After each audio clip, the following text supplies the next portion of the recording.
ಶಾಸಕಾಂಗ ಪಕ್ಷದ hello hello hello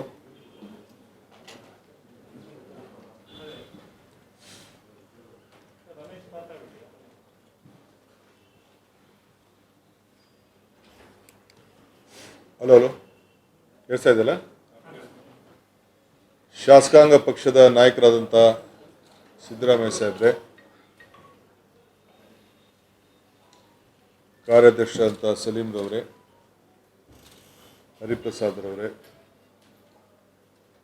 ನಮ್ಮ ಮಾಧ್ಯಮದ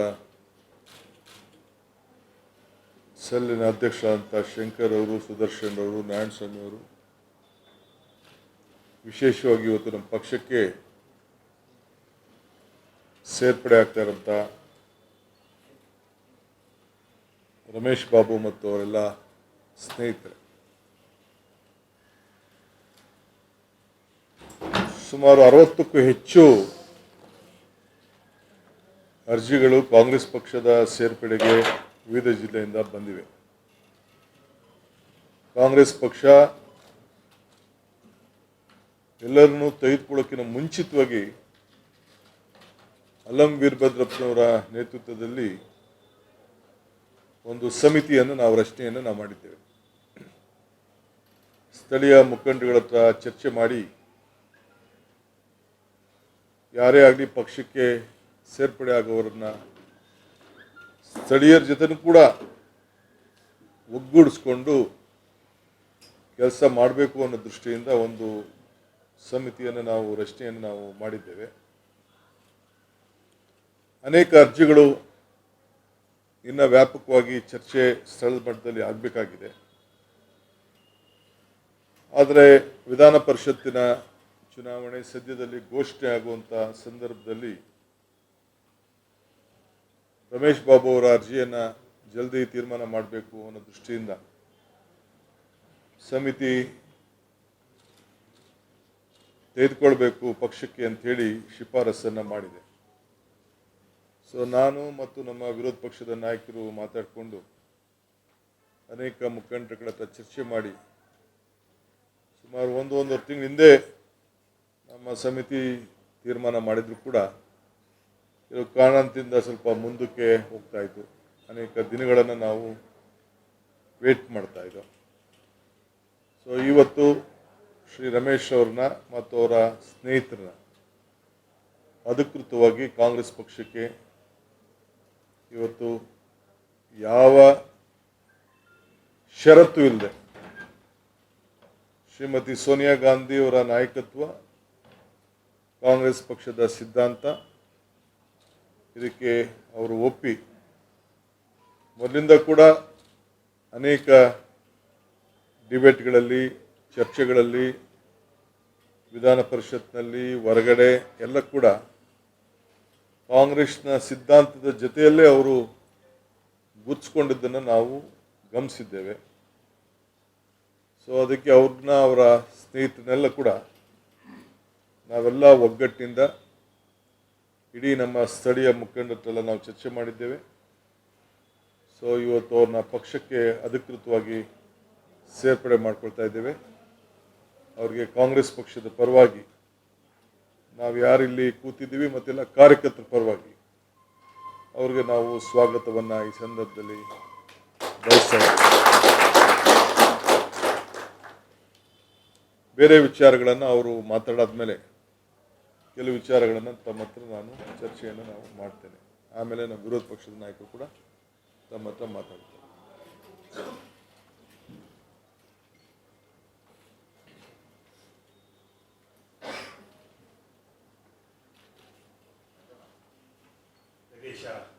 ಕಾಂಗ್ರೆಸ್ ಪಕ್ಷದ ಅಧ್ಯಕ್ಷರು, ಮಾಜಿ ಸಚಿವರು ಮತ್ತು ನನ್ನ ಹಿತೈಷಿಗಳಾದಂತಹ ಶ್ರೀಯುತ ಡಿ ಕೆ ಶಿವಕುಮಾರ್ ಅವರೇ, ಮತ್ತೊಬ್ಬ ನನ್ನ ರಾಜಕೀಯ ಗುರುಗಳು, ವಿರೋಧ ಪಕ್ಷದ ನಾಯಕರು, ಮಾಜಿ ಮುಖ್ಯಮಂತ್ರಿಗಳಾದಂತಹ ಸನ್ಮಾನ್ಯ ಸಿದ್ದರಾಮಯ್ಯನವರೇ, ಮತ್ತೊಬ್ಬ ಹಿರಿಯ ಮುಖಂಡರು, AICC ಪ್ರಧಾನ ಕಾರ್ಯದರ್ಶಿಗಳು, ವಿಧಾನ ಪರಿಷತ್ತಿನ ಶಾಸಕರಾದಂಥ ಶ್ರೀಯುತ ಹಿರಿಯರಾದಂಥ ಡಿ ಕೆ ಹರಿಪ್ರಸಾದ್ ಅವರೇ, ನನ್ನ ಸನ್ಮಿತ್ರರು, ನನ್ನ ಹಿತೈಷಿಗಳಾದಂಥ ಕಾಂಗ್ರೆಸ್ ಪಕ್ಷದ ಕಾರ್ಯಾಧ್ಯಕ್ಷರಾದಂಥ ಸಲೀಂ ಅಹಮದ್ ಅವರೇ, ಮತ್ತೊಬ್ಬ ಹಿರಿಯರು ಸಮಾನ ಚಿಂತಕರು, ನನ್ನ ಹಿತೈಷಿಗಳಾದಂತಹ ಶ್ರೀಯುತ BL ಶಂಕರ್ ಅವರೇ, ಮತ್ತೊಬ್ಬ ಹಿರಿಯರು ಕಾಂಗ್ರೆಸ್ ಪಕ್ಷದ ಪ್ರಮುಖರು, ಮಾಜಿ ಸಭಾಪತಿಗಳು, ನನ್ನ ಹಿತೈಷಿಗಳಾದಂಥ ಶ್ರೀಯುತ BL ಶಂಕರ್ ಅವರೇ, ಶ್ರೀಯುತ ಕಾಂಗ್ರೆಸ್ ಪಕ್ಷದ ಕಾರ್ಯದರ್ಶಿಯಾದಂಥ ಶಬೀರ್ ಅವರೇ, ಸನ್ಮಾನ್ಯ ಮಾಜಿ ಸಂಸದರು, ನನ್ನ ಹಿತೈಷಿಗಳಾದಂಥ ಸನ್ಮಾನ್ಯ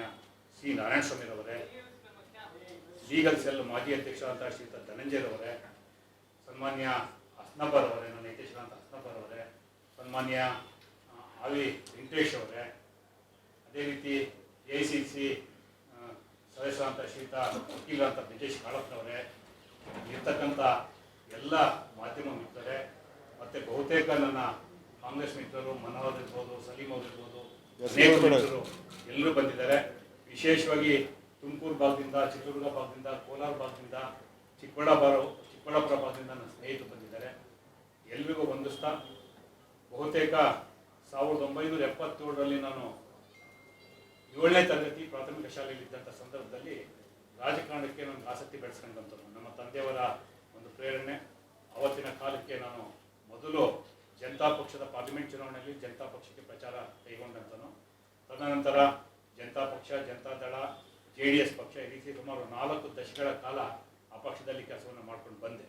ಹಿಂದೆ ಸಿದ್ದರಾಮಯ್ಯನವರು JDS ಪಕ್ಷದ ಅಧ್ಯಕ್ಷರಾದ ಸಂದರ್ಭದಲ್ಲಿ ನನ್ನನ್ನು ರಾಜ್ಯ ಪ್ರಧಾನ ಕಾರ್ಯದರ್ಶಿಯಾಗಿ ಜವಾಬ್ದಾರಿಯನ್ನು ಕೊಟ್ಟಿದ್ದು. ಒಂದು ವಾಸ್ತವ ನಾವು ಅರ್ಥ ಮಾಡ್ಕೋಬೇಕಾಗುತ್ತೆ. ಕಾಂಗ್ರೆಸ್ ಪಕ್ಷಕ್ಕೆ ಸುಮಾರು 135 ಇತಿಹಾಸ ಇರೋದ್ರ ಜೊತೆಗೆ ಇವತ್ತು ಭಾರತದಲ್ಲಿರ್ತಕ್ಕಂಥ ಎಲ್ಲ ರಾಜಕೀಯ ಪಕ್ಷಗಳಿಗೆ ಮೂಲ ಪಕ್ಷ ಕಾಂಗ್ರೆಸ್ ಪಕ್ಷ. ಇದನ್ನು ನಾನು ಬಹಳ ಹೆಮ್ಮೆಯಿಂದ ಹೇಳಬೇಕಾಗುತ್ತೆ. ಮತ್ತು ಜನತಾ ಪರಿವಾರ ಇರ್ಬೋದು, ಬೇರೆ ರಾಜಕೀಯ ಪಕ್ಷಗಳಿರ್ಬೋದು, ಸಮಾಜವಾದದ ಹಿನ್ನೆಲೆಯಲ್ಲಿ ಏನಿವತ್ತು ರಾಜಕೀಯ ಪಕ್ಷಗಳನ್ನ ಇಡೀ ದೇಶದಲ್ಲಿ ನಾವು ಕಾಣಲಿಕ್ಕೆ ಸಾಧ್ಯ ಇದೆ, ಅವೆಲ್ಲವೂ ಸಹ ಕಾಂಗ್ರೆಸ್ ಪಕ್ಷದ ಅಂಗಪಕ್ಷಗಳು ಅನ್ನೋ ಮಾತನ್ನು ಈ ಸ್ಥಾನದಲ್ಲಿ ಹೇಳಬೇಕಾಗುತ್ತೆ. ಇವತ್ತು ಕರ್ನಾಟಕದಲ್ಲಿ ಒಂದು ಹೊಸ ವಾತಾವರಣ ನಿರ್ಮಾಣ ಆಗಿದೆ. ಎಲ್ಲ ಅಂಶಗಳನ್ನ ತಾವೆಲ್ಲ ಗಮನಿಸ್ತಾ ಇದ್ದೀರಾ. ರಾಜ್ಯದಲ್ಲಿ ನಡೀತಾ ಇರ್ತಕ್ಕಂಥ ರಾಜಕೀಯ ಬೆಳವಣಿಗೆಗಳಿಗೆ ಇವತ್ತು ಪರ್ಯಾಯವಾಗಿ ಕಾಂಗ್ರೆಸ್ ಪಕ್ಷ ಇವತ್ತು ಪ್ರಬಲವಾಗಿ ಹೊರಹೊಮ್ಮಿದೆ. ಮತ್ತು ಇವತ್ತು ದೇಶದ ಒಂದು ರಾಜಕೀಯ ಚಿತ್ರಣ ಬದಲಾವಣೆ ಆಗೋ ನಿಟ್ಟಿನಲ್ಲಿ ಇವತ್ತು ಕರ್ನಾಟಕದಲ್ಲಿ ಕಾಂಗ್ರೆಸ್ ಪಕ್ಷ ಸಫಲ ಆಗ್ತಾ ಇದೆ. ಆ ನಿಟ್ಟಿನಲ್ಲಿ ನನ್ನ ಚಿಂತನೆಗಳಿಗೆ ಪೂರಕವಾಗಿ ಮತ್ತು ಕಾಂಗ್ರೆಸ್ ಪಕ್ಷದ ಏನು ಸಮಾಜವಾದದ ಹಿನ್ನೆಲೆ ಇದೆ ಮತ್ತು ಕಾಂಗ್ರೆಸ್ ಪಕ್ಷದ ಒಂದು ಇತಿಹಾಸ ಏನಿದೆ, ಆ ಹಿನ್ನೆಲೆಯಲ್ಲಿ ಇವತ್ತು ಅದೊಂದು ಪ್ರವಾಹ ಅಥವಾ ಸಮುದ್ರ ಅಂತ ನಾವು ಭಾವನೆ ಮಾಡಬೇಕಾಗುತ್ತೆ. ನಾವೆಲ್ಲ ಒಂದು ಚಳವಳಿ ರೂಪದಲ್ಲಿ ಇರುವಂತಹ ಕಾಂಗ್ರೆಸ್ ಪಕ್ಷದಲ್ಲಿ ಈ ದೇಶವನ್ನು ಕಟ್ಟುವ ನಿಟ್ಟಿನಲ್ಲಿ ಕೆಲಸವನ್ನು ಮಾಡಬೇಕಾಗಿದೆ.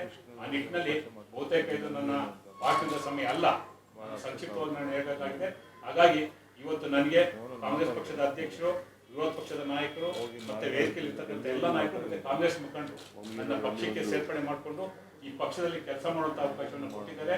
ನಾನು ಪ್ರಾಮಾಣಿಕವಾಗಿ ಕಾಯ, ವಾಚ, ಮನಸ ಈ ಪಕ್ಷದ ಏಳಿಗೆಗಾಗಿ, ಪಕ್ಷದ ಅಭಿವೃದ್ಧಿಗಾಗಿ, ಆ ಮೂಲಕ ಸಮಾಜದ ಕೆಲಸ ಮಾಡೋದಕ್ಕೆ ನಾನು ಬದ್ಧನಾಗಿದ್ದೇನೆ. ನನಗೆ ಅವಕಾಶ ಮಾಡಿಕೊಟ್ಟಂತ ಎಲ್ಲ ನಾಯಕರಿಗೆ ವಂದಿಸಿ, ತಾವು ಯಾವುದೇ ಜವಾಬ್ದಾರಿ ನನಗೆ ಹಂಚಿಕೆ ಮಾಡಿ, ನಾನು ಖಂಡಿತ ಈ ಪಕ್ಷದ ಸಿಪಾಯಿಯಾಗಿ ಪಕ್ಷವನ್ನು ಕಟ್ಟುವ ನಿಟ್ಟಿನಲ್ಲಿ ಕೆಲಸವನ್ನು ಮಾಡ್ತೇನೆ. ಇವತ್ತು ಈ ದೇಶಕ್ಕೆ ಕಾಂಗ್ರೆಸ್ ಪಕ್ಷ ಅನಿವಾರ್ಯ ಆಗಿದೆ, ಈ ರಾಜ್ಯಕ್ಕೆ ಕಾಂಗ್ರೆಸ್ ಪಕ್ಷ ಅನಿವಾರ್ಯ ಆಗಿದೆ.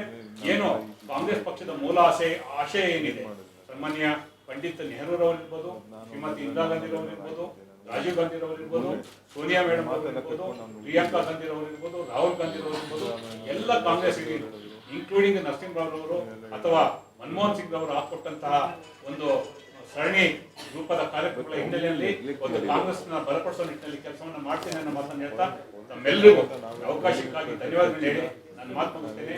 ಜೈ ಹಿಂದ್, ಜೈ ಕರ್ನಾಟಕ.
ಹಲೋ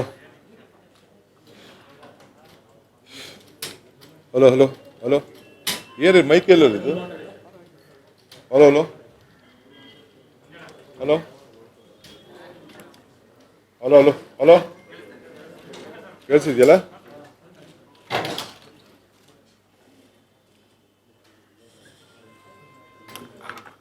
ವಿರೋಧ ಪಕ್ಷದ ನಾಯಕರು ಮಾತಾಡೋಕ್ಕಿಂತ ಮುಂಚಿತವಾಗಿ ಒಂದು 2 ನಿಮಿಷ ಮಾತಾಡ್ತೀನಿ, ಒಂದು 5 ನಿಮಿಷ.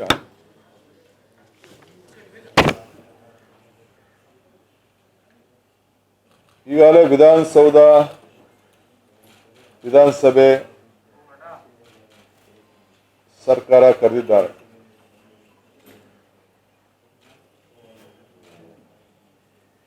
ಮುಖ್ಯಮಂತ್ರಿಗಳು ದೆಹಲಿಯ ಪ್ರವಾಸವನ್ನ ಮುಗಿಸಿದ್ದಾರೆ.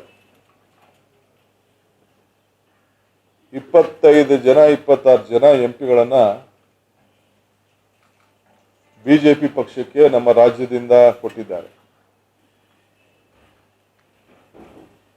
ನಿನ್ನೆ ಕೂಡ ನಾನು ಈ ವಿಚಾರನ ತಮ್ಮ ಗಮನಕ್ಕೆ ತಂದಿದ್ದೆ. ಆಲ್ ಪಾರ್ಟಿ ಮೀಟಿಂಗ್ ಕರೆದೇ ಹೋದ್ರು ಕೂಡ ಬಿಜೆಪಿ ಎಂಪಿಗಳನ್ನಾರು ಕೂಡ ಕರ್ಕೊಂಡೋಗಿ ಪ್ರಧಾನಮಂತ್ರಿಗಳನ್ನ, ಫೈನಾನ್ಸ್ ಮಿನಿಸ್ಟರ್ನ ಭೇಟಿ ಮಾಡಿ ರಾಜ್ಯಕ್ಕೆ ಆಗ್ತಾ ಇರೋಂಥ ಅನ್ಯಾಯನ,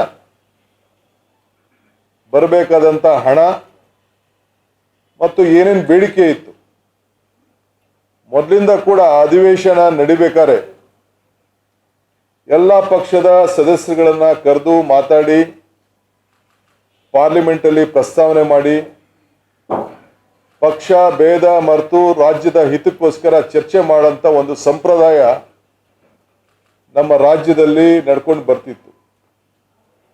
ಈ ಬಾರಿ ಪಾರ್ಲಿಮೆಂಟ್ ನಡೆಯುವಾಗ ಮುಖ್ಯಮಂತ್ರಿಗಳು ದೆಹಲಿಗೆ ಹೋಗಿದ್ರು ಕೂಡ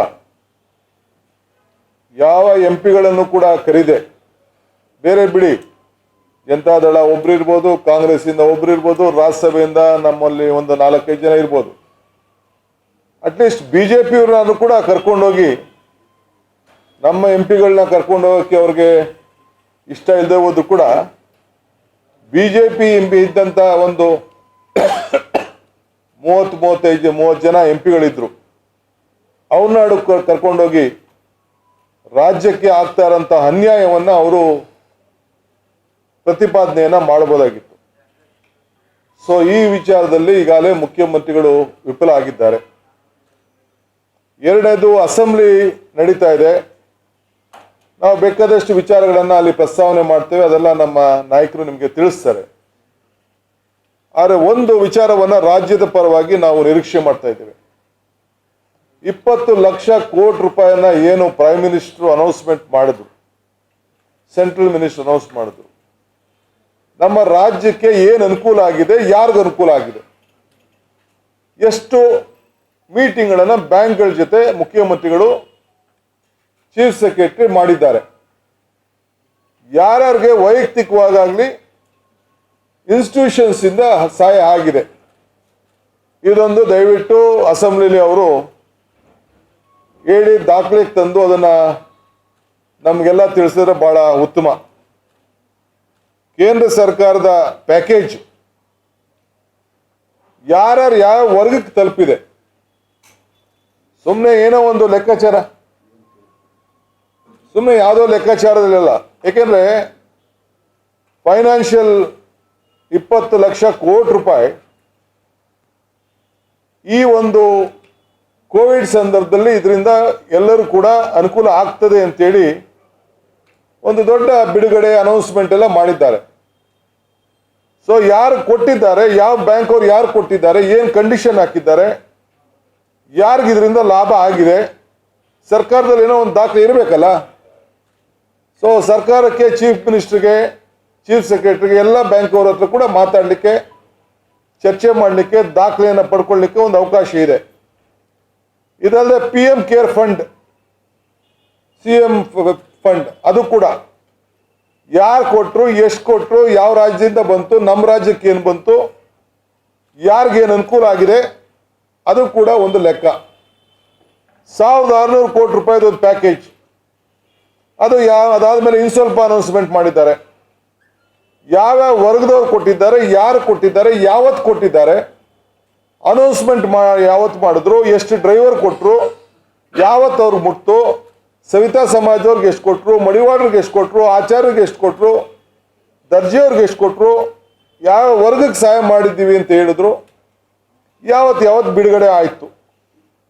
ಪೆನ್ಷನ್ಗಳನ್ನು ನೀವೇ ಮಾಧ್ಯಮದವ್ರು ಹೇಳಿದ್ದೀರಿ, ಇನ್ನು ಪೆನ್ಷನ್ ಹಣನೇ ಕೂಡ ತಲುಪಿಲ್ಲ ಅಂತೇಳಿ.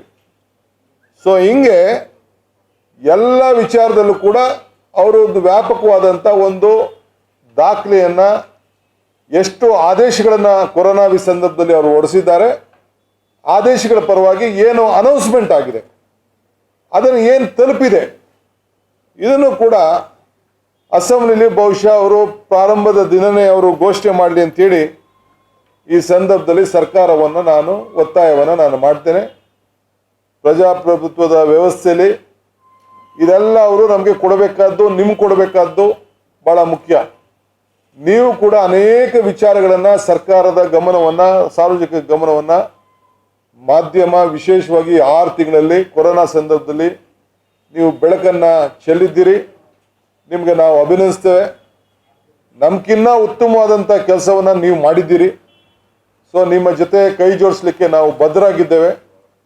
ಸೊ ಈ ಎಲ್ಲ ವಿಚಾರಗಳನ್ನು ತಾವು ಮತ್ತೊಮ್ಮೆ ನಾನು ತಮ್ಮ ಮುಖಾಂತರ ಸರ್ಕಾರಕ್ಕೆ ಮನವಿ ಮಾಡ್ತೇನೆ.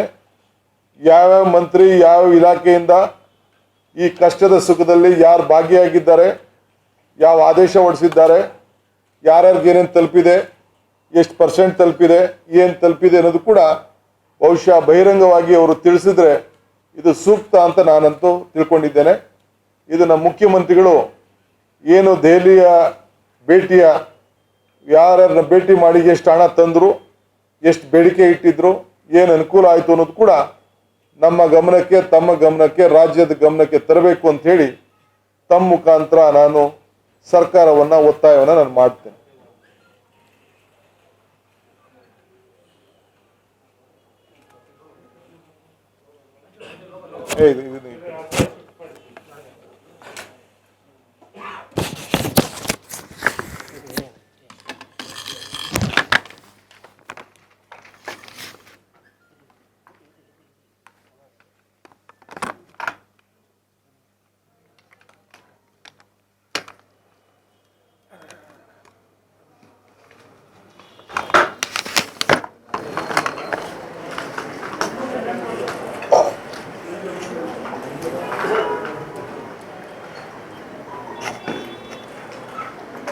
ಪ್ರದೇಶ ಕಾಂಗ್ರೆಸ್ ಸಮಿತಿಯ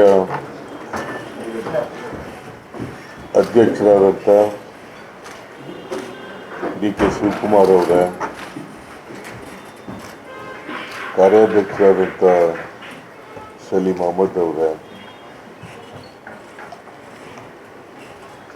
ವೇದಿಕೆ ಮೇಲೆ ಇರ್ತಕ್ಕಂಥ ಎಲ್ಲ ಕಾಂಗ್ರೆಸ್ನ ಹಿರಿಯ ಮುಖಂಡರುಗಳೇ, ಇಲ್ಲಿ ಬಂದಿರತಕ್ಕಂಥ ಎಲ್ಲ ಆತ್ಮೀಯ ಕಾರ್ಯಕರ್ತ ಬಂಧುಗಳೇ, ತಾಯಂದಿರ, ಮಾಧ್ಯಮದ ಗೆಳೆಯರು, ಇವತ್ತು ಮಾಜಿ ಮೇಲ್ಮನೆಯ ಸದಸ್ಯರಾದಂಥ ಹಾಗೂ ಜನತಾದಳ ಎಸ್ನಲ್ಲಿ ಪ್ರಧಾನ ಕಾರ್ಯದರ್ಶಿಯಾಗಿದ್ದಂಥ ರಮೇಶ್ ಬಾಬು ಅವರು ಅವರ ಸ್ನೇಹಿತರೊಡನೆ,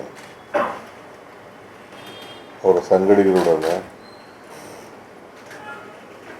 ನಮ್ಮ ಪಕ್ಷಕ್ಕೆ ಅಧಿಕೃತವಾಗಿ ಸೇರ್ಪಡೆ ಆಗ್ತಾ ಇದ್ದಾರೆ. ಈಗಾಗಲೇ ನಮ್ಮ ಅಧ್ಯಕ್ಷರು ಕಾಂಗ್ರೆಸ್ ಪಕ್ಷದ ಶಲ್ಯ ಅವ್ರಿಗೆ ಹಾಕೋದ್ರ ಮೂಲಕ ಪಕ್ಷಕ್ಕೆ ಬರಮಾಡ್ಕೊಂಡಿದ್ದಾರೆ.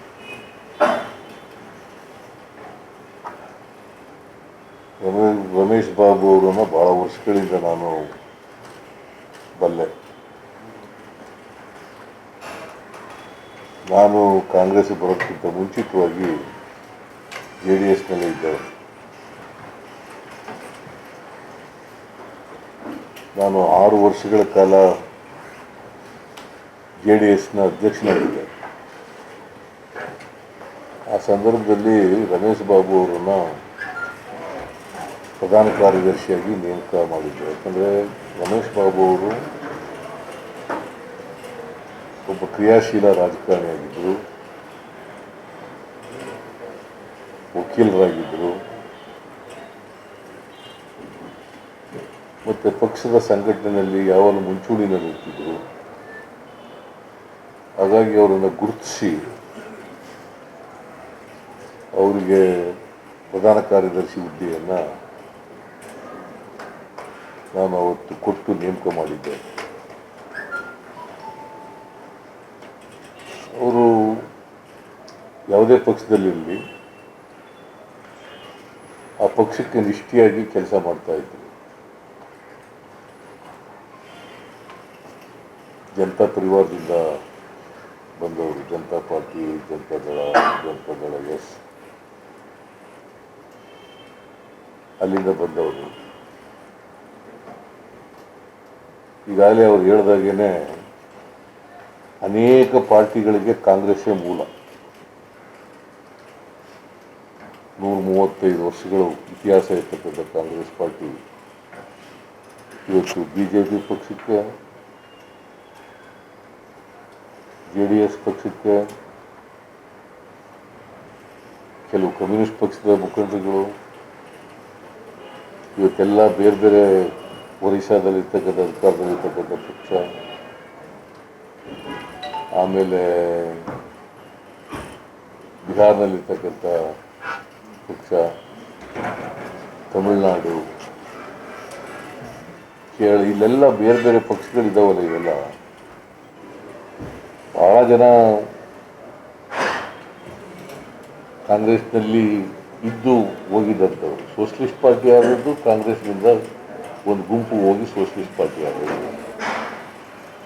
ಬಿಜು ಪಟ್ನಾಯಕು ಕಾಂಗ್ರೆಸ್ನಲ್ಲಿದ್ದು ಆಮೇಲೆ ಜನತಾ ಪಾರ್ಟಿಗೆ ಬಂದು ಅಲ್ಲಿಂದ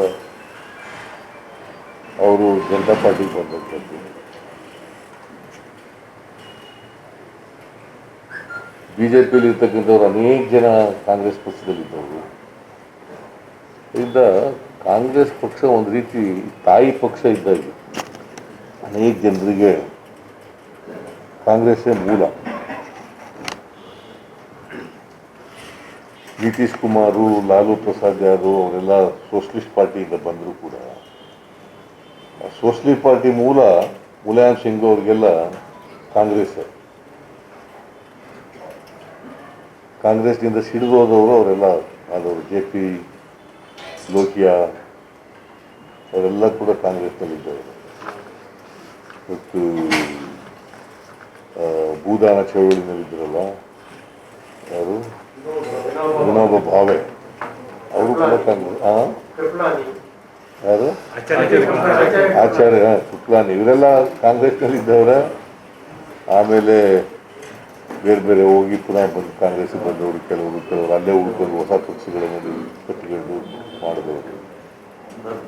ನಾನು ಯಾಕೆ ಹೇಳ್ತಾ ಇದ್ದೀನಿ ಅಂದರೆ, ಕಾಂಗ್ರೆಸ್ ಪಕ್ಷ ಈ ದೇಶದಲ್ಲಿ ಬಹಳ ದೀರ್ಘಕಾಲ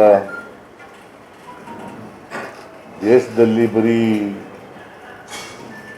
ಅಧಿಕಾರಕ್ಕೋಸ್ಕರವಾಗಿ ಹೋರಾಟ ಮಾಡಿದಂಥ ಪಕ್ಷ ಅಲ್ಲ, ಸಮಾಜದಲ್ಲಿ ಬದಲಾವಣೆ ತರಬೇಕು ಅಂತೇಳಿ ಹೋರಾಟ ಮಾಡಿದಂಥ ಪಕ್ಷ. 1885ನೇ ಇಸ್ವಿನಲ್ಲಿ ಆ ಪಕ್ಷ, ಕಾಂಗ್ರೆಸ್ ಪಕ್ಷ ರೂಮನ್ನವರು ಬ್ರಿಟಿಷರವರು, ಅವರು ಈ ಪಕ್ಷವನ್ನು ಹುಟ್ಟಾಕಿದಾಗ ಅಧಿಕಾರ ಹಿಡಿಬೇಕು ಅಂತ ಹುಟ್ಟಿದ್ದಲ್ಲ ಅದು ಭಾರತೀಯರಿಗೆ ನ್ಯಾಯ ಒದಗಿಸ್ಕೊಡ್ಬೇಕು ಅಂತೇಳಿ ಹುಟ್ಕೊಂಡಂಥ ಪಕ್ಷ, ಹಕ್ಕುಗಳ ರಕ್ಷಣೆ ಮಾಡಲಿಕ್ಕೋಸ್ಕರ ಹುಟ್ಕೊಂಡಂಥ ಪಕ್ಷ. ಅದು ಕ್ರಮೇಣ ರಾಜಕೀಯ ಪಕ್ಷವಾಗಿ ಸ್ವಾತಂತ್ರ್ಯಕ್ಕೆ ಹೋರಾಟ ಮಾಡಿ ಆಮೇಲೆ ಕಾಂಗ್ರೆಸ್ ಪಕ್ಷ ಅಧಿಕಾರಕ್ಕೆ ಬಂತು ಸ್ವಾತಂತ್ರ್ಯ ನಂತರ ಅಂತಕ್ಕಂಥದ್ದು ಇತಿಹಾಸ. ಆದರೆ ಮಹಾನ್ ಲೀಡರ್ಗಳು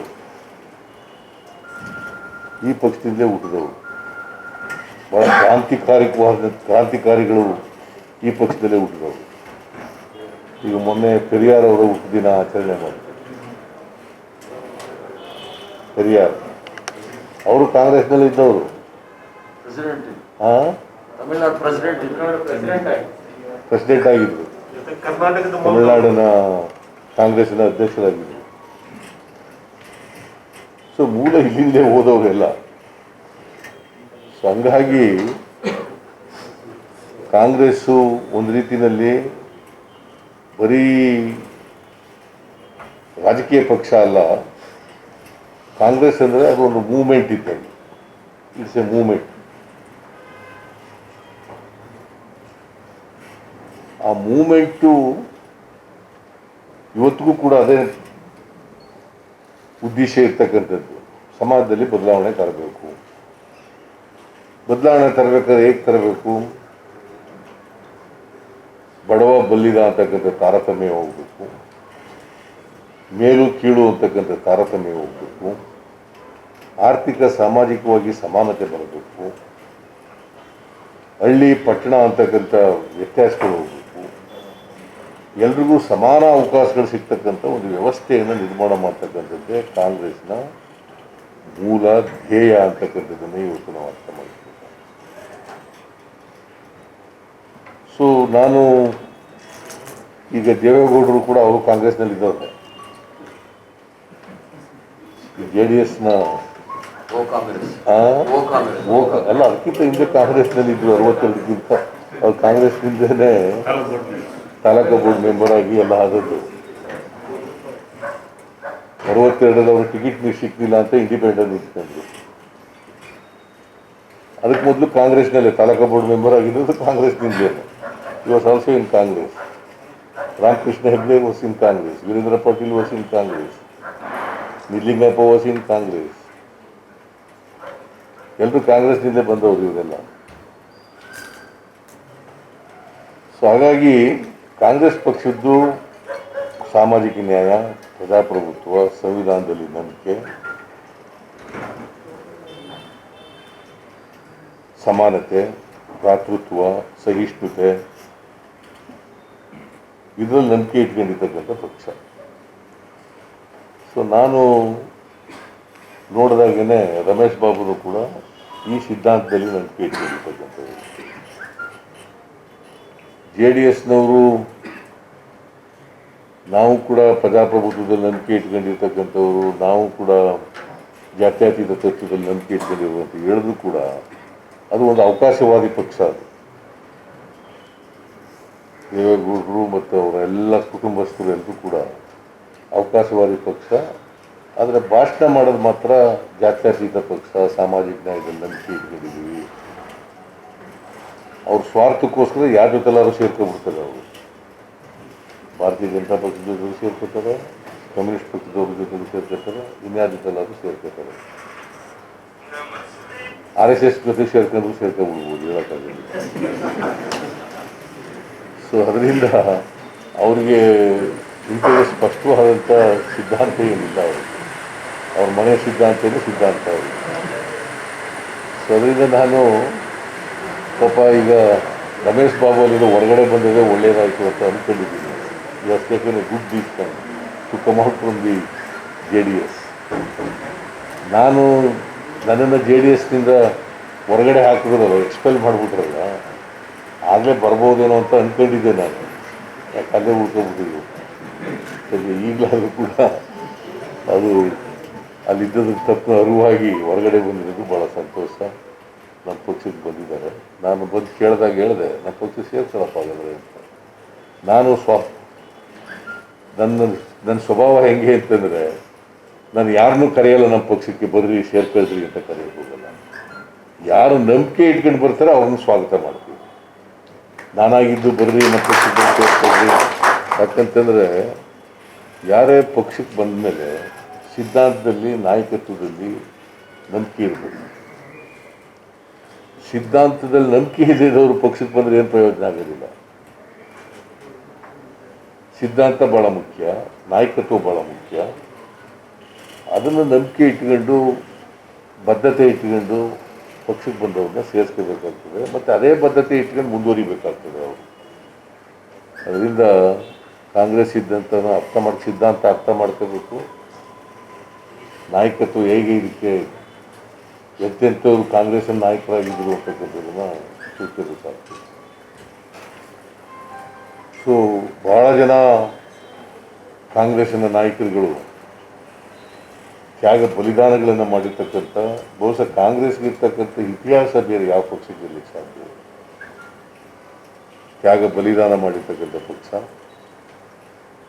ನಾಯಕರುಗಳು ತ್ಯಾಗ ಬಲಿದಾನಗಳನ್ನು ಮಾಡಿರ್ತಕ್ಕಂಥವ್ರು. ಸೊ ಹಂಗಾಗಿ ಇವತ್ತು ಈ ಪಕ್ಷ ಯಾರೂ ಕೂಡ ಈ ಭಾರತೀಯ ಜನತಾ ಪಕ್ಷದವರು ಅಧಿಕಾರದಲ್ಲಿ ಇರ್ಬೋದು, ಸಿಂಪಲ್ ಮೆಜಾರಿಟಿನೂ ತಗೊಂಡು ಆಡಳಿತ ನಡೆಸ್ತಾ ಇರ್ಬೋದು. 6 ವರ್ಷದಿಂದ ನರೇಂದ್ರ ಮೋದಿ ಅವರು ಶಾಶ್ವತವಾಗಿ ಇಲ್ಲೇ ಊಟ ಹೊಡ್ಕೊಂಡಿರ್ತೀನಿ, 2000 ಇದಕ್ಕೆ ಅವರು 24ಕ್ಕೆ ಮತ್ತೆ ಅಧಿಕಾರಕ್ಕೆ ಬರ್ತೀವಿ ಅಂತ ಕೂಡ ಅಂದ್ಕೊಂಡಿರ್ಬೋದು. ಕಾಂಗ್ರೆಸ್ ಪಕ್ಷ ಇದೆಯಲ್ಲ, ಇಡೀ ದೇಶದಲ್ಲಿ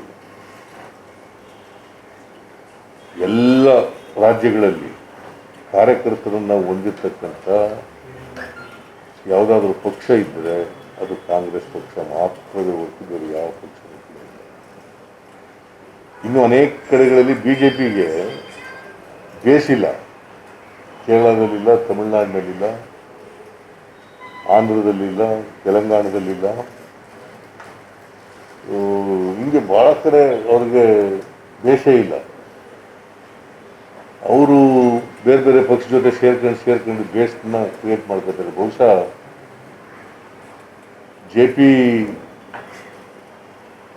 ಜಯಪ್ರಕಾಶ್ ನಾರಾಯಣ್ ಅವರು ಅವತ್ತು ಜನತಾ ಪಾರ್ಟಿ ಮಾಡಿ ಅವತ್ತು ಕಾಂಗ್ರೆಸ್ಸೇತರ ಪಕ್ಷಗಳನ್ನ ಒಟ್ಟುಗೂಡಿಸಿ ಕಾಂಗ್ರೆಸ್ಗೆ ಒಂದು ಪರ್ಯಾಯ ವ್ಯವಸ್ಥೆಯನ್ನು ಮಾಡದೇ ಹೋಗಿದ್ರೆ BJP ಗೆಳಿತಾನೆ ಇರಲಿಲ್ಲ. ಅವ್ರ ಅಧಿಕಾರಕ್ಕೆ ಬಂದ ಮೇಲೆ 77ರಲ್ಲಿ ಅವ್ರ ಬೇಸನ್ನು ಮಾಡ್ಕೊಳ್ತಕ್ಕಂಥದ್ದು, RSSನ ಜಾಲ ಮಾಡ್ಕೊಳ್ತಕ್ಕಂಥದ್ದು ಇದನ್ನು ಮಾಡಿದ್ರು. ಸೊ ಹೀಗಾಗಿ ಇವತ್ತು ಅನೇಕ ರಾಜ್ಯಗಳಲ್ಲಿ ಅವರು ಅಧಿಕಾರನ ಹಿಡಿತಕ್ಕಂಥ ಕೆಲಸ ಮಾಡಿದ್ದಾರೆ. ಹಿಂದುತ್ವ ಅಂತಕ್ಕಂಥ ಅಫೀಮ್, ಆ ಹಿಂದುತ್ವ ಅಫೀಮನ್ನು ಯುವಕರಿಗೆ ಕೊಟ್ಟು ಆ ಮೂಲಕ ಇವತ್ತು ಅವರು ಅಧಿಕಾರಕ್ಕೆ ಬಂದಿರೋದು. ಮೊನ್ನೆ ನೀವು ನೋಡಿರಬೇಕು, ನರೇಂದ್ರ ಮೋದಿ ಅವರು 70ನೇ ವರ್ಷದ ಹುಟ್ಟುಹಬ್ಬ. ಸಾವಿರಾರು ಜನ, ಲಕ್ಷಾಂತರ ಜನ ಯುವಕರು ನಿರುದ್ಯೋಗ ದಿನವನ್ನಾಗಿ ಆಚರಣೆ ಮಾಡಿದ್ದಾರೆ. ಅವರು ಯಾವ ಯುವಕರಿಂದ ಅಧಿಕಾರಕ್ಕೆ ಬಂದರು ನರೇಂದ್ರ ಮೋದಿ ಅವರು, ಅದೇ ಯುವಕರು ಇವತ್ತು ನಿರುದ್ಯೋಗಿಗಳು. ನರೇಂದ್ರ ಮೋದಿಯವರ ಜನ್ಮದಿನವನ್ನು ನಿರುದ್ಯೋಗ ದಿನವನ್ನಾಗಿ ಆಚರಣೆ ಮಾಡಿದ್ದಾರೆ. You see the changes.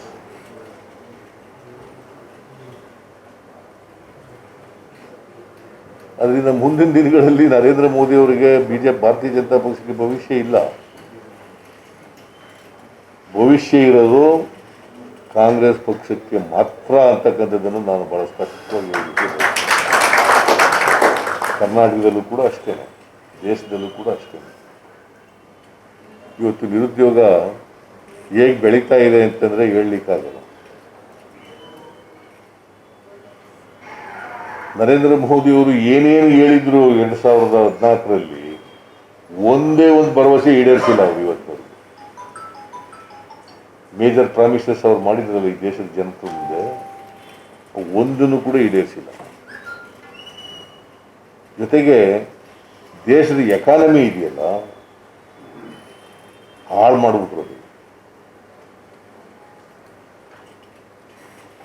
GDP ನೀವು ನೋಡಿದ್ರೆ ಎಲ್ಲ ಪತ್ರಿಕೆಯಲ್ಲೆಲ್ಲ ಬಂದಿತ್ತು, ಅವ್ರನ್ನೇ ಕೊಟ್ಟಿರ್ತಕ್ಕಂಥ ವರದಿ, ಅವ್ರ ಸರ್ಕಾರನೇ ಕೊಟ್ಟಿರ್ತಕ್ಕಂಥ ವರದಿ.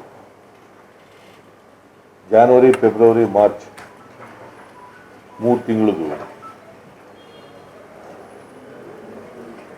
ಅಲ್ಲ, ಇದಕ್ಕೆ ಅಂತಂದ್ರೆ ಏಪ್ರಿಲ್, ಮೇ, ಜೂನ್ ಈ 3 ತಿಂಗಳದು ಕ್ವಾರ್ಟರ್ ಈ 3 ತಿಂಗಳ ಕ್ವಾರ್ಟರ್ನಲ್ಲಿ ದೇಶದ GDP 23.9% ಮೈನಸ್ ಆಗ್ಬಿಟ್ಟದೆ. 23.9%, never in the history of independent India. ಇದಕ್ಕೆ ಯಾರು ಹೊಣೆ? Who is responsible for this? ನೇರವಾಗಿ ನರೇಂದ್ರ ಮೋದಿ ಹೊಣೆಗಾರರು. ಇದನ್ನ ಯಾರು ಮಾತಾಡಲ್ಲ. GDP 24% ಕಡಿಮೆ ಆಯಿತು ಅಂತಂದ್ರೆ how can you expect the growth of the employment, generation of the employment?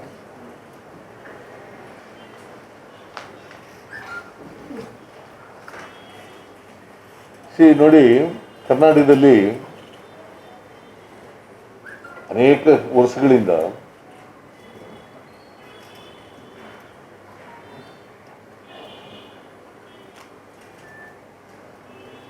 ಸಾಲ ಇದ್ದದ್ದು 3,24,000 ಕೋಟಿ. ಇವ್ರು ಬಂದ್ಮೇಲೆ ನಾನು ಬಿಡುವಾಗ 3 ಲಕ್ಷ ಚಿಲ್ಲರೆ, 3 ಲಕ್ಷ ಇಷ್ಟು ಅಷ್ಟೇ ಇತ್ತು. ಅದು ಎಷ್ಟೋ ವರ್ಷಗಳಿಂದ ಅಕ್ಯುಮುಲೇಟೆಡ್ ಲಯಬಿಲಿಟಿ. ಈಗ ಯಡಿಯೂರಪ್ಪ ಬಂದು ಇನ್ನೂ 2 ವರ್ಷ ಮುಗಿದಿಲ್ಲ, ಅಂದರೆ 2 ಬಜೆಟ್ ಮಂಡಿಸಿದ್ದಾರೆ. ಮೊದಲನೇ ವರ್ಷ ಸುಮಾರು 45,000-46,000 ಕೋಟಿ ಸಾಲ ತೆಗೆದರು. ಈ ಎರಡನೇ ವರ್ಷ 52 ಕೋಟಿ ಪ್ಲಸ್ 33 ಕೋಟಿ. 53,000-33,000. ಬಜೆಟ್ನಲ್ಲಿ ಹೇಳಿರೋದು 33,000 ಅಲ್ಲ, 53,000. ಈಗ ಅಡಿಷನಲ್ ಆಗಿ 33,000 ಕೋಟಿ ಪ್ಲಸ್ GST ಕಾಂಪನ್ಸೇಷನ್ನು, ಅದರದ್ದು ಸಾಲ ತಗೋತಾ ಇದ್ದಾರೆ. ಸುಮಾರು 2 ವರ್ಷದಲ್ಲಿ 1.5 ಲಕ್ಷ ಕೋಟಿ ಸಾಲ ಮಾಡಿದ್ದಾರೆ. GDPಯ 3%ನಿಂದ 5%ಗೆ ಹೆಚ್ಚು ಮಾಡ್ಕೊಡ್ತೀವಿ ಅಂತ ಹೇಳಿದ್ದಾರೆ. ಎಲ್ಲಿ ಹೋಗ್ತದೆ ದೇಶ, ರಾಜ್ಯ? ಕಮಿಟೆಡ್ ಎಕ್ಸ್ಪೆಂಡಿಚರ್ ಅಂತ ಇರ್ತದೆ ನಮ್ಮಲ್ಲಿ. ಕಮಿಟೆಡ್ ಎಕ್ಸ್ಪೆಂಡಿಚರ್ ಮಾಡಿದ ಮೇಲೇ ಡೆವಲಪ್ಮೆಂಟ್ಗೆ ಖರ್ಚು ಮಾಡಬೇಕು ನಾವು. ಕಮಿಟೆಡ್ ಎಕ್ಸ್ಪೆಂಡಿಚರ್ ಅಂದರೆ ಯಾವುದು? ನೌಕರರಿಗೆ ಸಂಬಳ ಕೊಡೋದು, ರಿಟೈರ್ಡ್ ಆಗಿರೋರಿಗೆ ಪೆನ್ಷನ್ ಕೊಡೋದು, ಸಬ್ಸಿಡೀಸು, ಮತ್ತು repayment of lone and interest. ಇವು ಕಮಿಟೆಡ್ ಎಕ್ಸ್ಪೆಂಡಿಚರ್ ಅಂತ ಕರಿತೀವಿ ನಾವು. ಇವತ್ತು ಈ ಕಮಿಟೆಡ್ ಎಕ್ಸ್ಪೆಂಡಿಚರ್ನು ಕೂಡ ಮೀಟ್ ಮಾಡೋಕ್ಕಾಗ್ತಾ ಇಲ್ಲ ಇವ್ರ ಕೈನಲ್ಲಿ. How can you expect development?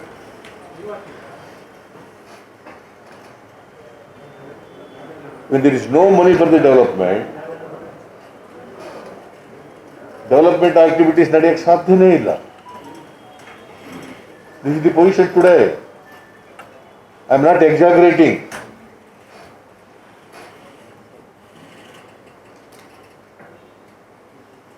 ನಿಮಗೆ ಇಂಟ್ರೆಸ್ಟ್ ಪೇಮೆಂಟು, ಸಂಬಳ ಕೊಡೋದು, ಪೆನ್ಷನ್ ಕೊಡೋದು ಕೊಡಲೇಬೇಕು, ತಪ್ಪಿಸ್ಕೊಳ್ಳೋಕ್ಕಾಗೋದಿಲ್ಲ. ವಿ ಕಾಂಟ್ ರನ್ ಅವೇ.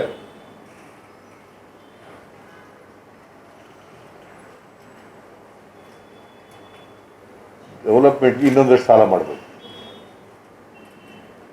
ಇನ್ನೊಂದಷ್ಟು ಬಡ್ಡಿ ಬೆಳೀತಾ ಹೋಗ್ತದೆ.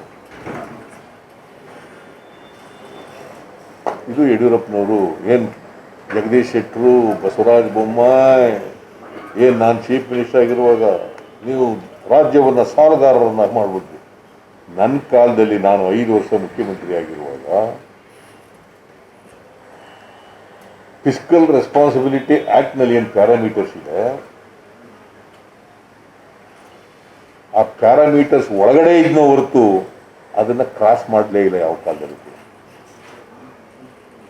5 ವರ್ಷದಲ್ಲಿ ಕ್ರಾಸ್ ಮಾಡಿಲ್ಲ. ಸೊ ಅಷ್ಟರ ಮಟ್ಟಿಗೆ ಫಿಸ್ಕಲ್ ಡಿಸಿಪ್ಲಿನ್ ಅನ್ನು ನಾವು ಮೇಂಟೈನ್ ಮಾಡಿದ್ದೀವಿ. ಟುಡೇ ಈ ಪ್ಯಾರಾಮೀಟರ್ಸ್ನ ವೈಲೇಟ್ ಮಾಡ್ತಾ ಇದ್ದಾರೆ. This the position. ಇಷ್ಟೆಲ್ಲ ಆದರೂ ಕೂಡ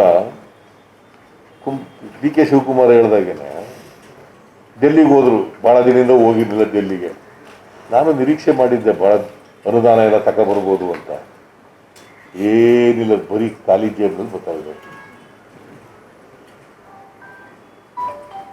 ಪ್ರಧಾನಮಂತ್ರಿಗಳು ಕೂಡ ಅನುದಾನ ಕೊಡ್ತೀವಿ ಅಂತ ಹೇಳಿಲ್ಲ, ಫೈನಾನ್ಸ್ ಮಿನಿಸ್ಟರ್ ಕೊಡ್ತೀವಿ ಅಂತ ಹೇಳಿಲ್ಲ. ಪ್ರವಾಹಕ್ಕೆ ಕೊಡ್ರಿ ಅಂತಂದ್ರೆ ಅದಕ್ಕೂ ಕೂಡ ಕೊಟ್ಟಿಲ್ಲ. ಶಿವಕುಮಾರ್ ಹೇಳಿದಂತೆಯೇ 25 ಜನ MP ಗಳು ಕರ್ಕೊಂಡು ಹೋಗಿ ಕೂತ್ಕೋಬೇಕಲ್ಲ, ಹೋಗಿ ಪ್ರೈಮ್ ಮಿನಿಸ್ಟರ್ ಹತ್ರ ನಮ್ಮನ್ನು ಬಿಟ್ಬಿಡಿಯಪ್ಪ, ನಾನು ಆಲ್ ಪಾರ್ಟಿ ಮೀಟಿಂಗ್ ಕರ್ಕೊಂಡು ಹೋಗಿ, ನಿಮಗೆ ಧೈರ್ಯ ಇದ್ದು ನಮ್ಮನ್ನು ಕರ್ಕೊಂಡು ಹೋಗ್ರಿ ಅಂತ ಹೇಳಿದ್ದೆ ನಾನು. ನಿಮಗೆ ಹೆದರಿಕೆ ಆದರೂ ನಮ್ಮನ್ನು ಕರ್ಕೊಂಡು ಹೋಗ್ರಿ, ನಾವು ಮಾತಾಡ್ತೀವಿ. ನಾವೇನು ನರೇಂದ್ರ ಮೋದಿಗೂ ಹೆದರ್ಕೊಳ್ಳಲ್ಲ, ಇನ್ಯಾರಿಗೂ ಹೆದರ್ಕೊಳ್ಳಲ್ಲ. ಇದು ಡೆಮಾಕ್ರಸಿ. ಅದಕ್ಕೆ ನಾನು ಟ್ವೀಟ್ ಮಾಡಿದೆ, ರಾಜ್ಯಕ್ಕೆ ನ್ಯಾಯ ಸಿಕ್ಕಬೇಕು. ಇವು ಹೋಗ್ಬಿಟ್ಟು ಮಂತ್ರಿಮಂಡಲ ವಿಸ್ತರಣೆ ಮಾಡ್ಬೇಕು ಅಂತ ಅಂದ್ಬಿಟ್ಟು ಇದನ್ನ ಮುಚ್ಕೊಳ್ಳೋಕ್ಕೆ ಅದು ಮಾಡ್ತೀನಿ ಅಂತ ಬಂದಿದ್ದಾರೆ. ಅದಕ್ಕೂ ಒಪ್ಪಿಲ್ಲ ಅವರು.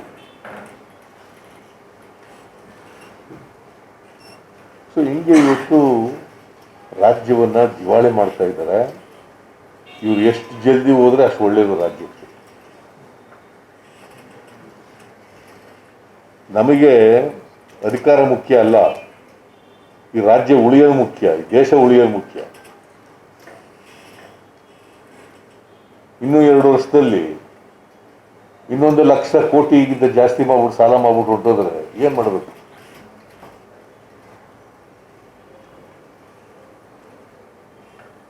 ಸ್ವಾತಂತ್ರ್ಯ ಬಂತದಿಂದ ಎಷ್ಟು ಸಾಲ ಆಗಿತ್ತು, ಅದರ 100ರಷ್ಟು ಇವ್ರು ಸಾಲ ಮಾಡ್ಬಿಡ್ತಾರೆ 5 ವರ್ಷದಲ್ಲಿ.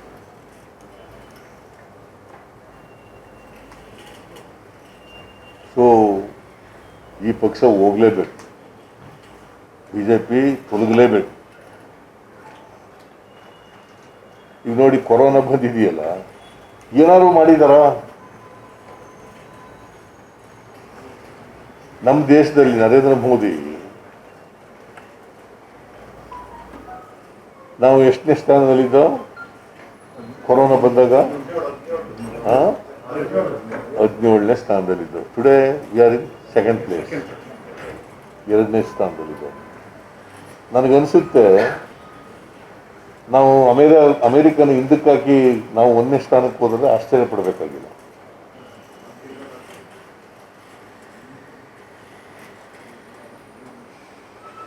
ಕರ್ನಾಟಕದ ಭಾರತ ದೇಶದಲ್ಲೂ ಕೂಡ ಕರ್ನಾಟಕ ಈಗ 4ನೇ ಪ್ಲೇಸ್ನಲ್ಲಿದೆ. ನಾವು 2ನೇ ಪ್ಲೇಸ್ಗೆ ಹೋದ್ರೆ ಆಶ್ಚರ್ಯ ಪಡಬೇಕಾಗಿಲ್ಲ.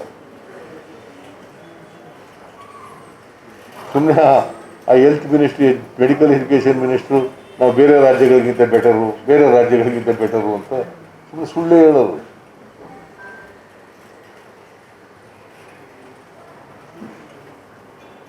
ಇವತ್ತು ಕರ್ನಾಟಕದಲ್ಲಿ ಎಷ್ಟು 5 ಲಕ್ಷ ಸೋಂಕಿತರ ಸಂಖ್ಯೆ ಆಗಿದೆ. ಮಾರ್ಚ್ 9ನೇ ತಾರೀಕು ಒಂದೇ ಒಂದಾಗಿತ್ತು, ಮಾರ್ಚ್ 9ನೇ ತಾರೀಕು. ಇದನ್ನು ಮಾಡಿದಾಗ, ಲಾಕ್ಡೌನ್ ಮಾಡಿದಾಗ ದೇಶದಲ್ಲಿ 654 ಅಷ್ಟೇ ಇದ್ದದ್ದು. ಟುಡೇ 52 ಲಕ್ಷನ 52 ಲಕ್ಷ.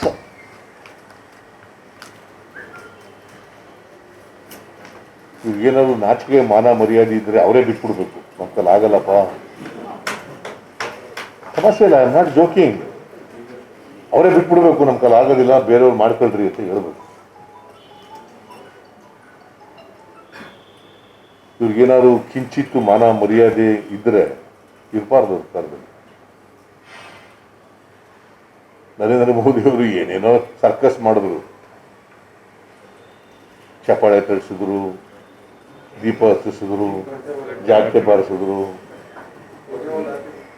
18 ದಿನ ಮಹಾಭಾರತ ಯುದ್ಧ 18 ದಿನದಲ್ಲಿ ಮುಕ್ತಾಯ ಆಯಿತು, ನಾನು ಇದನ್ನು 21 ದಿನದಲ್ಲಿ ಮುಕ್ತಾಯ ಮಾಡಿಬಿಡ್ತೀನಿ ಹೇಳಿದ್ದ ನರೇಂದ್ರ ಮೋದಿ. ಎಲ್ಲಿದೆಯಪ್ಪ ಈಗ?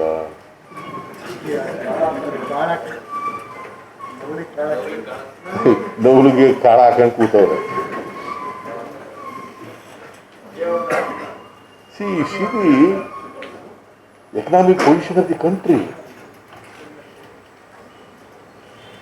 ಇವತ್ತು ದೇಶದ ಎಕಾನಮಿ ಹಾಳು ಮಾಡಿದ್ರು, ದೇಶದ ಹೆಲ್ತ್ ಅನ್ನು ಹಾಳು ಮಾಡಿದ್ರು.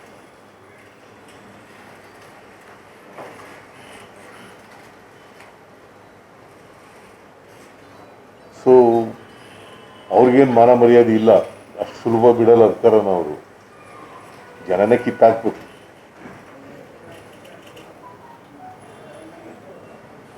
ಅದರಿಂದ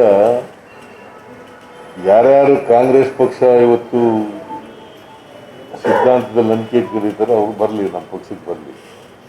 ಸಿದ್ಧಾಂತದಲ್ಲಿ ನಂಬಿಕೆ ಇಲ್ಲದವ್ರು ಬರೋದು ಬೇಡ, ಅಧಿಕಾರಕ್ಕೋಸ್ಕರ ಬರೋರಿದ್ರೆ ಬರೋದು ಬೇಡ. ನಮ್ಮಲ್ಲಿ ಬಹಳ ಕಾರ್ಯಕರ್ತರಿಗೇನು ಕೊರತೆ ಇಲ್ಲ ಕಾಂಗ್ರೆಸ್ನಲ್ಲಿ. Only thing is we have to channelise them ಅಷ್ಟೇ. ಸೊ ನನ್ನ ಪ್ರಕಾರ ಚುನಾವಣೆ, ಅಸೆಂಬ್ಲಿ ಚುನಾವಣೆ ಯಾವಾಗಲೇ ನಡೆಯಲಿ, ನಾವು ಮತ್ತೆ ಅಧಿಕಾರಕ್ಕೆ ಬರೋದು ಶತಸಿದ್ಧ. ಅದನ್ನು ತಪ್ಪಿಸ್ಲಿಕ್ಕೆ ಯಾರಿಗೂ ಸಾಧ್ಯ.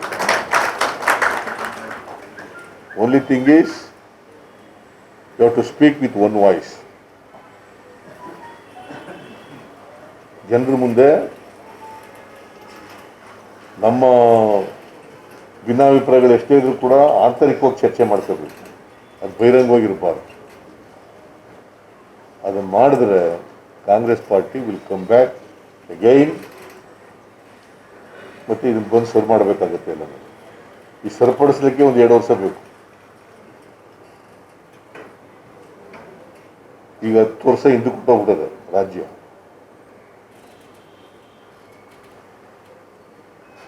ಸೊ ಆ ಕೆಲಸ ಮಾಡಲಿಕ್ಕೋಸ್ಕರವಾಗಿ ನೀವು ಎಲ್ಲ ಶಕ್ತಿ ಕೊಡೋರು, ಕಾರ್ಯಕರ್ತರು ಶಕ್ತಿ ತುಂಬತಕ್ಕಂಥವ್ರು. ಮತ್ತು ನಮಗೆ ಏನು ಸಿಕ್ತು ಏನು ಸಿಗಲಿಲ್ಲ ಅನ್ನೋದು it is secondary. The primary thing is we should save this country, we should save state.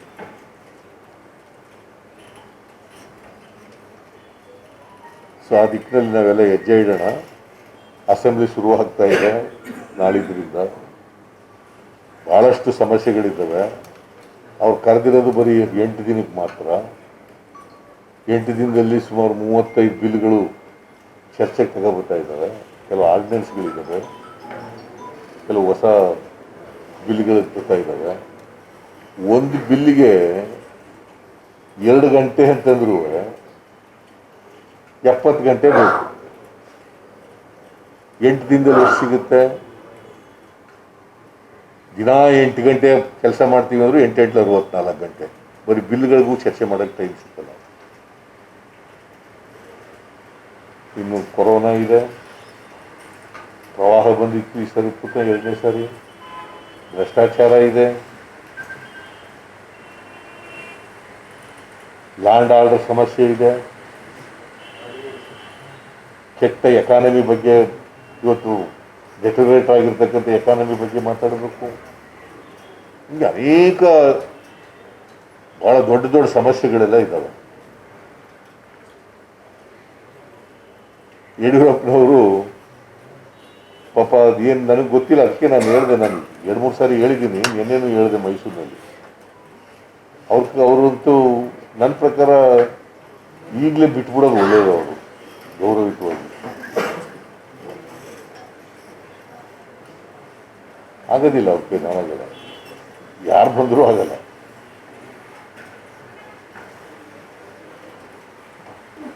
ಅಲ್ಲಿ 2 ಚೀಫ್ ಮಿನಿಸ್ಟರ್ಗಳಿದ್ದಾರೆ, ಒಬ್ಬರು ಡಿ ಫ್ಯಾಕ್ಟು, ಒಬ್ಬರು ಡಿ ಜೂರೆ. ರಿಮೋಟ್ ಕಂಟ್ರೋಲ್ನಲ್ಲಿ ಕೆಲಸ ಮಾಡೋದು ಕಷ್ಟ.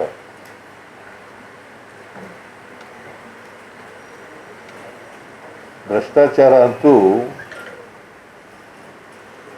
ವಾಸನೆ ಹೊಡೀತದೆ, ಅಷ್ಟರ ಮಟ್ಟಿಗೆ ನಡೀತದೆ. ಇಷ್ಟೊಂದು ಭ್ರಷ್ಟ ಸರ್ಕಾರ ಯಾವ ಕಾಲದಲ್ಲೂ ಕೂಡ ಬಂದಿರಲಿಲ್ಲ.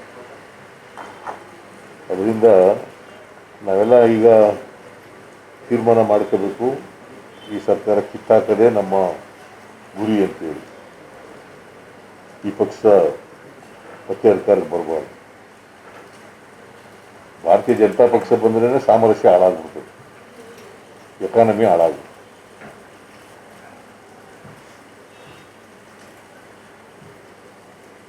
ಸೊ ನನಗೆ ಅಂದ್ಕೊಂಡಿದ್ದೀನಿ ಈ ಸಾರಿ ಯುವಕರು ಹುಚ್ಚೆದ್ದು ಕಾಂಗ್ರೆಸ್ ಪಾರ್ಟಿಗೆ ಮತ್ತೆ ವೋಟ್ ಹಾಕ್ತಾರೆ. They are fed up with the policies of the Narendra Modi's government.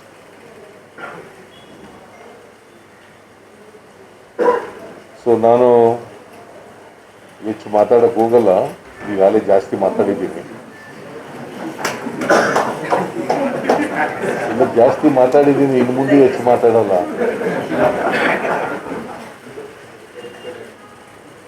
Ramesh Babu ಮತ್ತು ಅವರೆಲ್ಲ ಸ್ನೇಹಿತರುಗಳು, ಅವರೆಲ್ಲ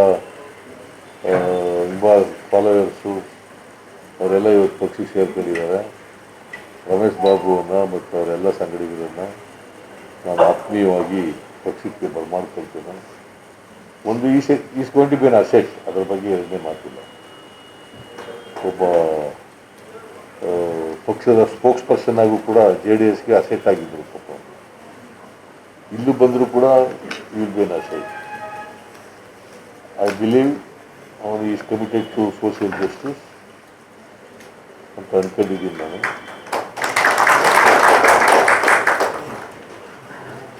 ಸೊ ನಮ್ಮ ಪಕ್ಷದ ಸಿದ್ಧಾಂತಕ್ಕೆ ಬದ್ಧರಾಗಿದ್ದಾರೆ ಅಂತ ಅಂದ್ಕೊಂಡಿದ್ದೀನಿ.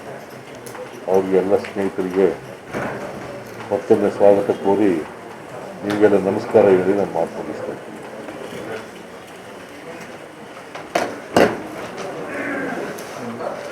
ಐದು ಜನ ಇರೋದು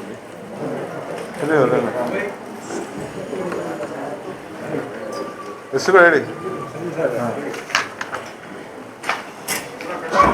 ಶಾಲ್ ತಗೊಳ್ಳಿ.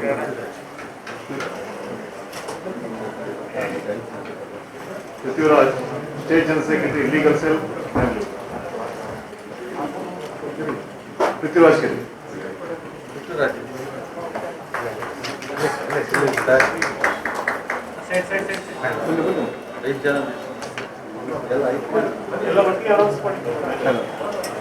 Srinivas ND, ex-General Secretary, Advocates Association, Kolar and JDS active leader. Manjunath TN, Organizing Secretary, State JDS, Bangalore. Srimati Purnima, Organizing Secretary, Bangalore JDS. Nagbhushan, General Secretary, Backward Class Cell, State JDS, Kolar.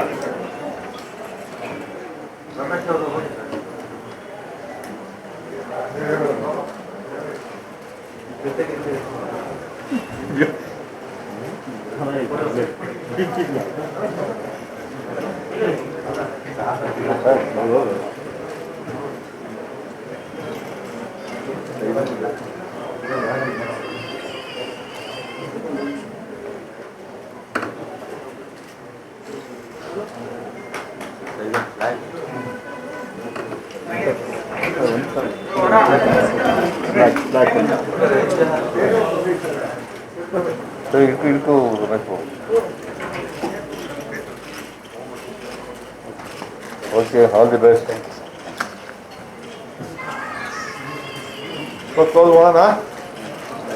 Thank you.